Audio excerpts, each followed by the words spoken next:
Hello friends, welcome to zaagzoogkitchen.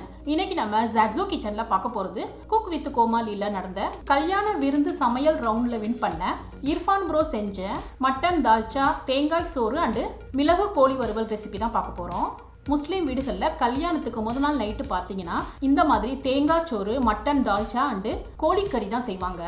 இது மூணுமே பக்கா காம்பினேஷனில் சாப்பிட்றதுக்கு அம்புட்டு ருசியாக இருக்கும். இந்த காம்போ ரெசிபிஸ் மூணுமே ரொம்ப சிம்பிளான ரெசிபி தான். பிகினர்ஸ் கூட ரொம்ப ஈஸியாக செஞ்சிடலாம். வாங்க ஃப்ரெண்ட்ஸ், சுவையான மட்டன் தால்ச்சா தேங்காய் சோறு அண்டு மிளகு கோழி வறுவல் செஞ்சிடலாமா? ஃப்ரெண்ட்ஸ், இந்த வீடியோ உங்களுக்கு பிடிச்சிருந்ததுன்னா லைக் பண்ணி ஷேர் பண்ணி சப்ஸ்கிரைப் பண்ணிக்கோங்க. இந்த வீடியோ உங்களுக்கு பிடிச்சிருந்ததுன்னா வீடியோக்கு ஒரு லைக் கொடுங்க ஃப்ரெண்ட்ஸ். ஃபஸ்ட்டு டேஸ்டியான மட்டன் தால்ச்சா செஞ்சிடலாம். தால்ச்சாக்கு வந்து எலும்புள்ள மட்டன் தான் டேஸ்ட்டாக இருக்கும். நான் 300 கிராம் வந்து எலும்புள்ள மட்டன் எடுத்திருக்கேன். இப்போ இதை வாஷ் பண்ணிவிட்டு இதை வந்து குக்கரில் சேர்த்துக்கலாம். இப்போ இதில் 1 டீஸ்பூன் கல்லுப்பு சேர்த்துக்கணும். இப்போ இதில் 1.5 கப்பு தண்ணி சேர்த்து நல்லா கலந்துட்டு குக்கரை க்ளோஸ் பண்ணிவிட்டு 7 விசில் வச்சு எடுத்துக்கணும். 7 விசில் வச்சு எடுத்தால் தான் எலும்பெல்லாம் நல்லா வேகும். இப்போ தேங்காய் சோறு செய்கிறதுக்காக 1 கப்பு அரிசி எடுத்திருக்கேன். இதில் வந்து தண்ணி சேர்த்து நல்லா 2-3 தடவை அலசிட்டு அரிசி மூழ்கிற அளவுக்கு தண்ணி சேர்த்துட்டு ஒரு அரை மணி நேரத்துக்கு இதை ஊற வச்சுக்கலாம். இப்போ 7 விசில் வந்து ஆஃப் பண்ணிட்டேன். இப்போ குக்கர் ஓப்பன் பண்ணி பார்த்தோம்னா நல்ல எலும்பு வெந்திருக்கு பாருங்கள். இப்போ இதிலேருந்து மட்டன் பீஸை மட்டும் தனியாக எடுத்து வச்சுக்கலாம். தால்ச்சாவுக்காக 1/2 கப்பு கடலைப்பருப்பு, 1/4 கப்பு துவரம்பருப்பு எடுத்திருக்கேன். இதை வந்து தண்ணி சேர்த்து நல்லா அலசிக்கணும். இப்போ இந்த பருப்பை வந்து வேக வச்ச எலும்பு தண்ணி இருக்குல்ல அதில் சேர்த்துக்கலாம். இன்னும் ஒரு 1/2 கப்பு தண்ணி சேர்த்துட்டு குக்கரை மூடிட்டு இந்த பருப்புக்கு வந்து 4 விசில் வச்சு எடுத்துக்கலாம்.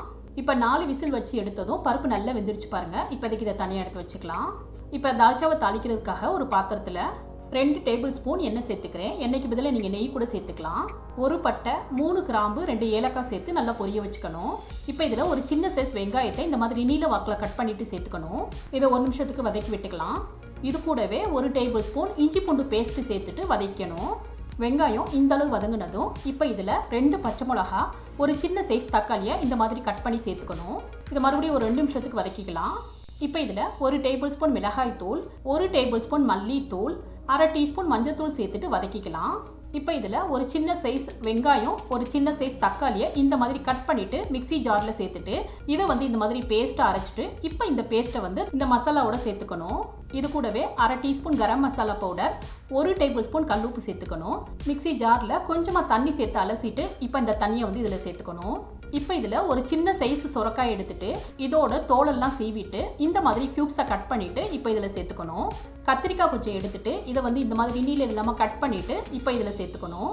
கொஞ்சமாக கொத்தமல்லி சேர்த்துட்டு நல்லா கலந்துக்கலாம். இப்போ இந்த காய்கள் வேகிறதுக்காக வேக வச்ச பருப்பு தண்ணியவே கொஞ்சம் சேர்த்துக்கிறேன். இது கூடவே 1 கப்பு தண்ணியும் எக்ஸ்ட்ராவாக சேர்த்துக்கலாம். இப்போ இதை மூடி போட்டுட்டு காய்கறியெல்லாம் வேக வச்சுக்கலாம். இப்போ காய்கறிகள் ஓரளவுக்கு வெந்துருச்சு. இப்போ இதில் வேக வச்ச மட்டன், கொஞ்சமாக மாங்காய் வந்து பீசஸாக இந்த மாதிரி கட் பண்ணி சேர்த்துக்கிறேன். இது கூடவே வேக வச்ச பருப்பு, கொஞ்சமாக புளிக்கரிசல் மட்டும் சேர்த்துட்டு மறுபடியும் இதை ஒரு 5 நிமிஷத்துக்கு வேக வச்சுக்கலாம்.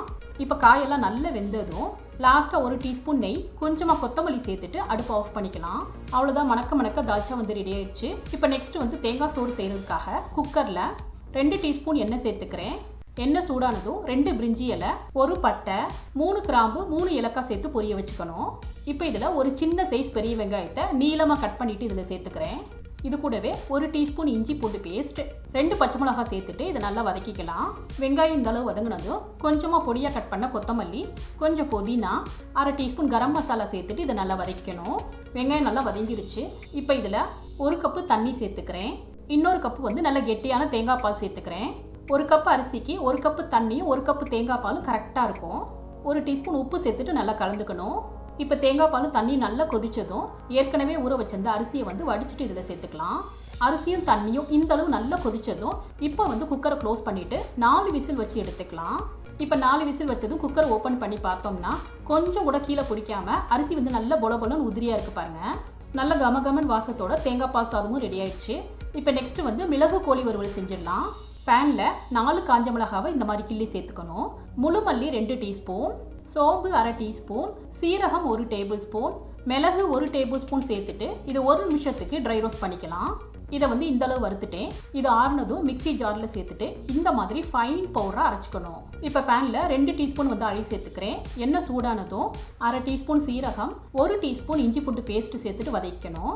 இப்போ இதில் ஒரு சின்ன சைஸ் நீளமாக கட் பண்ண பெரிய வெங்காயத்தை சேர்த்துக்கலாம். இந்த வெங்காயத்தை வந்து ஒரு 2 நிமிஷத்துக்கு வதக்கலாம். இப்போ இதில் 1/2 கிலோ எலும்புள்ள சிக்கனை வந்து நல்லா கழுவிட்டு இதில் சேர்த்துக்கிறேன். 1/2 டீஸ்பூன் மஞ்சள் தூள், 1/2 டீஸ்பூன் கல்லுப்பு சேர்த்துட்டு இதை நல்லா வதக்கிக்கணும். இப்போ இதில் நம்ம ஏற்கனவே பவுட்ரு பண்ணி வச்சிருந்த சீரகம் மிளகு பவுடரை சேர்த்துட்டு நல்லா கலந்து விட்டுக்கணும்.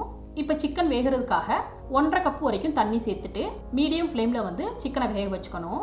இப்போ சிக்கனில் உள்ள தண்ணியெல்லாம் நல்லா வற்றி சிக்கன் நல்லா வெந்துருச்சு பாருங்க.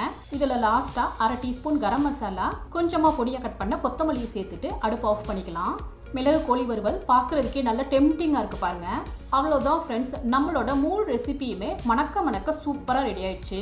தேங்காய் சோறோட மட்டன் தால்ச்சா அண்டு மிளகு கோழி வறுவலை சேர்த்துட்டு சாப்பிட்றப்ப டேஸ்ட் வந்து அட்டகாசமாக இருக்கும். கண்டிப்பாக ஒரு தடவை ட்ரை பண்ணி பாருங்க ஃப்ரெண்ட்ஸ். இந்த ரெசிபி உங்களுக்கு பிடிச்சிருந்ததுன்னா நீங்கள் ட்ரை பண்ணி உங்கள் எக்ஸ்பீரியன்ஸை கமெண்ட்டில் ஷேர் பண்ணுங்கள். சுவையான சமையல், சுகமான வாழ்வு. தேங்க்யூ.